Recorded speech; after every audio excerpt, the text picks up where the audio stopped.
Many people struggle with bloating, gas, reflux, or stomach discomfort, and it's usually not random.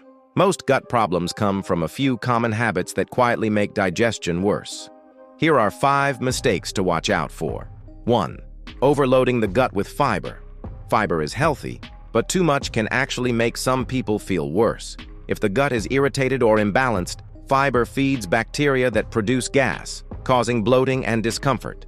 Big raw salads, whole grains, or large green smoothies can overwhelm a sensitive stomach.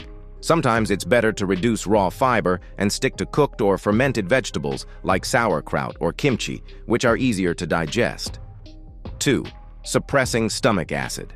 Many people think reflux or heartburn is caused by too much acid. Often, the problem is the opposite, not enough acid. Stomach acid is needed to break down protein and keep bacteria under control. If food isn't digested properly, it sits in the stomach longer, creating pressure and bloating, which can actually make reflux worse. 3. Eating very low-fat diets. Fat is important for digestion. Healthy fats signal the gallbladder to release bile, which helps break down fats and keeps bacteria from overgrowing in the small intestine. Very low-fat diets can slow this process, making digestion less efficient and sometimes leading to bloating. 4. Snacking all the time. The digestive system needs breaks.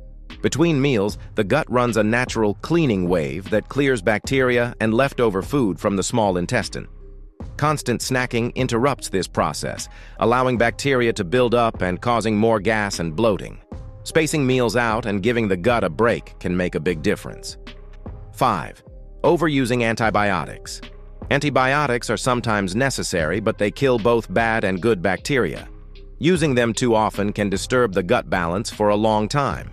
After antibiotics, supporting your gut with healthy foods and probiotics can help restore balance. Fixing these habits doesn't require expensive superfoods or complicated routines.